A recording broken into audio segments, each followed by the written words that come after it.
John Woo is awesome. Video games are awesome too. So when you combine the two, you should end up with a video game that's double awesome, right? Well,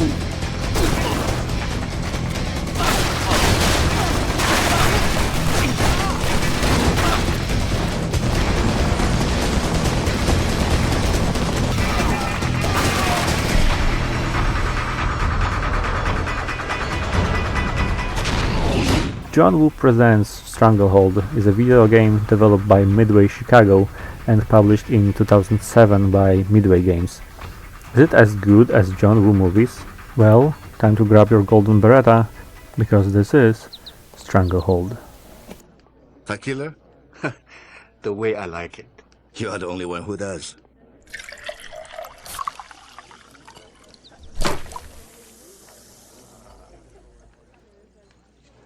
Let me start with the main selling point of Stranglehold, namely the John Woo. In case you don't know, Mr. Woo is a Hong Kong action movie director beloved by many for his unique style. So what did he bring to the table?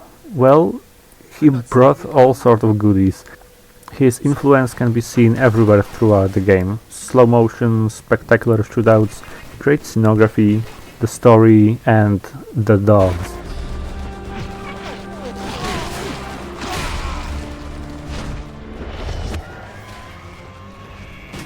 He even appears in the game as the guy who sells you unlockable content. This is pretty cool.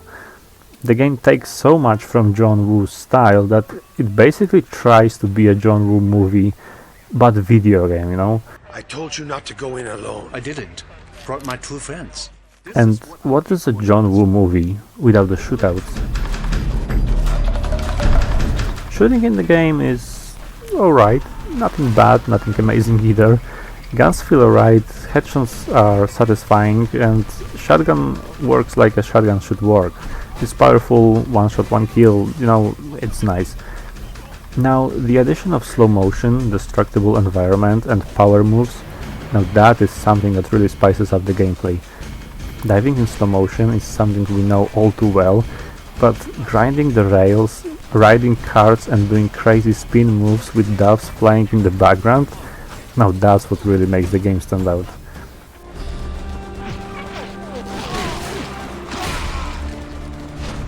However, there is one issue that makes the cocktail of destruction a little bit sour to me. The construction of levels in the game can be divided into two categories.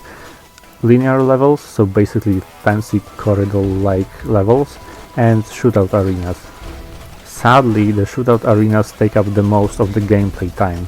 Now I said sadly because while linear levels keep the game fresh, arenas are something that slowly made the game a chore to me.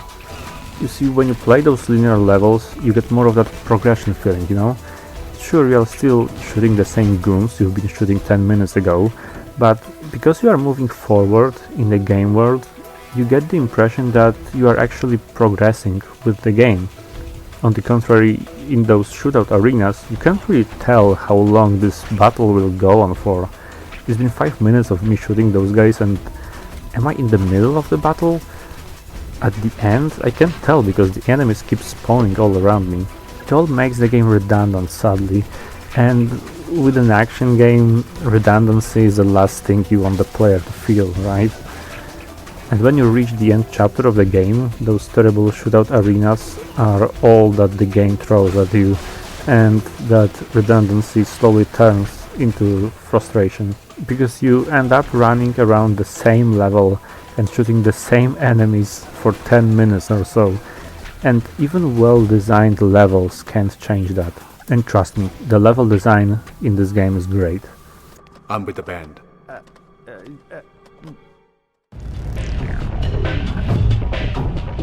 The levels are designed in such a way to contribute to the spectacle of an action movie.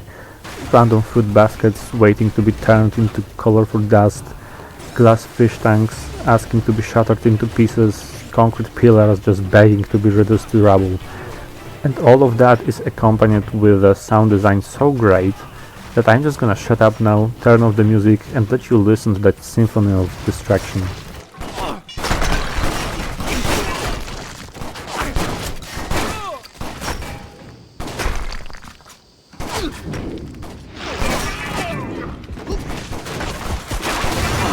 Okay, enough praising. There is one problem I have with the level design though.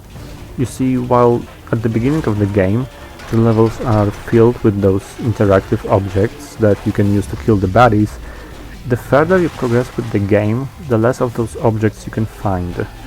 I remember playing this underground garage mission and thinking, where's all that good stuff from the beginning of the game? It really feels like the level designers started to care less and less about that feature with each following chapter. Maybe they were too hard and too tedious to implement? I don't know. All I know is that it is a real bummer, because the game started as this cool, almost logic puzzle shooter that encourages you to look for those destructible elements, and it just ended as just yet another mediocre action game.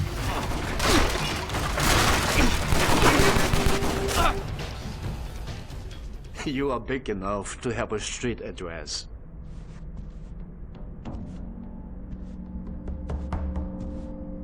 The name is Da Pong. Sit. Bad history. I know.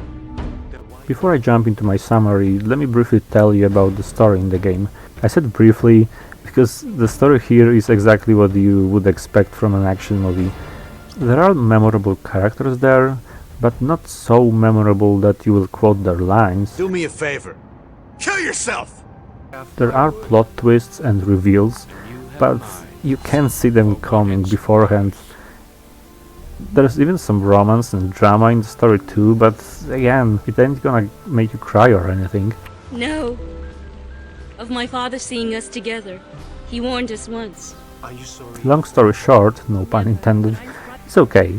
It's here, you know. It gives you a nice break in between the shootouts and provides the background for the main character, and I gotta admit, it is definitely fun to watch. I mean, the cutscenes. The dialogues are something that stand out in particular. While we still have a fine selection of classic action movie cliches here, there's always a spark of creativity here and there that really saves the story from just being yet another mediocre story.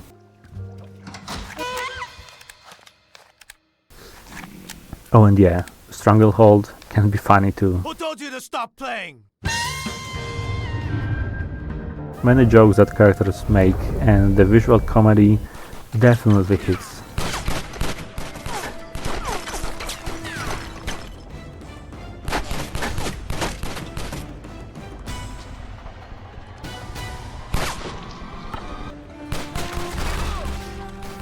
Stranglehold is an okay action game that would end up being a mid-game, but it is saved by the unique flair of John Woo.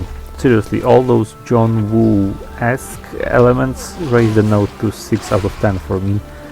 The game is dated, the resolution of cutscenes is low, not as low as my videos, but core palette of the game is often dull and the gameplay can become repetitive after a while.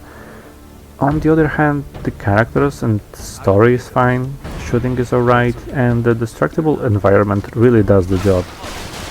So if you can get this game on sale, I say you should give it a try. I spent 4 hours with this game, and for the most part, yeah, I had fun. Be aware of a little bit weird side effect though.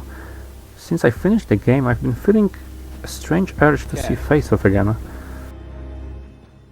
You want to take his face? Yes. His face. Oh. The eyes. Nose. Skin. It's coming off. The face. Oh. No more drugs for that man.